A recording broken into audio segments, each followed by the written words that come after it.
Incident ಬಗ್ಗೆ ಏನು ಮಾಹಿತಿ ಇದೆ? ಒಂದು ಈಗಾಗಲೇ ಕುಟುಂಬದ 2 ಜನ ಸದಸ್ಯರು ಮಿಸ್ಸಿಂಗ್ ಅದಾರ ಅನ್ನುವಂಥದ್ದು ಮುಂಜಾನೆಯಿಂದ ಮಾಹಿತಿ ಇತ್ತು. ಆದರೆ ಸರ್ಕಾರ ಅಧಿಕೃತವಾಗಿ ಇನ್ನೂ 2 ಜನ ತೀರ್ಕೊಂಡಿದ್ದಾರೆ ಅನ್ನೋದು ಅಧಿಕೃತವಾಗಿ ಘೋಷಣೆ ಆಗಿಲ್ಲ. ಆದ್ರೆ ಆ ಗ್ರೂಪ್ನಾಗ ಹೋದಂಥ ಜನ ಏನದಾರಲ್ಲ ಅವ್ರ ತಂದೆಯವ್ರಿಗೆ ಫೋನ್ ಮಾಡಿ, ನಮ್ಮ ಕಾರ್ಯಕರ್ತರಿಗೆ ಫೋನ್ ಮಾಡಿ ಈ ರೀತಿ 2 ಜನ ಹತ್ತರವಾರ ಕುಟುಂಬದವರಾಗಿದ್ದಾರೆ ಅನ್ನುವಂಥ ಮಾಹಿತಿಯನ್ನು ಅವ್ರು ಒದಗಿಸಿದ್ದಾರೆ. ಈಗ ಅವ್ರ ತಂದೆ ಜೊತೆಗೂ ಮಾತಾಡಿದ್ದೇನೆ ನಾನು. ಆಮೇಲೆ ಅವ್ರು ಆಗಿದ್ದು ಸತ್ಯ ಅಂತ ಹೇಳಿದ್ದಾರೆ. ಈಗ ನಾವು ಒಂದು ಅಲ್ಲಿರುವಂಥ ನನಗೆ ಸಂಪರ್ಕನಾಗಿರುವಂಥ ಉತ್ತರ ಪ್ರದೇಶದ ಟ್ರಾನ್ಸ್ಪೋರ್ಟ್ ಮಿನಿಸ್ಟರ್ ದಯಾಶಂಕರ್ ಸಿಂಗ್ ಜೊತೆ ಅವರಿಗೂ ಮಾತಾಡಿದ ಮುಂಜಾನೆ ಈಗೂ ತಮ್ಮ ಜೊತೆ ಫೋನ್ನಾಗ ನಾನು ಮಾತಾಡ್ತಿದ್ದೆ.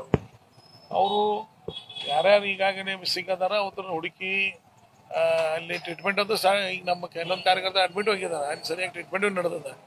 ಮತ್ತೆ ಯಾರು ಮಿಸ್ಸಿಂಗ್ ಇದ್ದಾರೆ ಅದನ್ನು ಕಟ್ಟರೆ ಅವ್ರನ್ನ ಹುಡುಕುವಂಥದ್ದು ಮತ್ತು ಅವ್ರು ಸರಿಯಾಗಿ ಚಿಕಿತ್ಸೆ ಕೊಡುವಂಥದ್ದು ಮಾಡ್ಕೊಂಡಿದ್ದಾರೆ. ಪ್ಲಸ್ ಯಾರನ್ನು ದೇಹ ಅಂತ ಆಗಿದ್ದದ ಅನ್ನೋದನ್ನು ನೀವು ಗಮನಕ್ಕೆ ಬರ್ತದೆ. ಅವ್ರಿಗೆ ನಮಗೂ ಹೆಸರು ಕೊಡಂತಾರ ಅವ್ರನ್ನ ಆ ದೇಹಗಳನ್ನು ವಾಪಸ್ ಕಳಿಸುವಂಥ ವ್ಯವಸ್ಥೆನ ಸರ್ಕಾರದಿಂದ ಮಾಡ್ತೇವೆ ಅನ್ನೋ ಮಾತು. ನನ್ನ ಲೆಕ್ಕಲೆ 5,000 ಜನ ಹೋಗಿರ್ಬೋದು ಬೆಳಗಾವಿಯಿಂದ. ಇನ್ನೇ ಗೊತ್ತಿಲ್ಲ. ಈಗ ಸದ್ಯ ಹೇಳದ ಅದು ಇದು ಅಧಿಕೃತವಲ್ಲ. ಅಲ್ಲಿ ಹೋದಂಥವ್ರು ಫೋನ್ ಮಾಡಿ ಹೇಳ್ತಾ ಇದ್ದಾರೆ.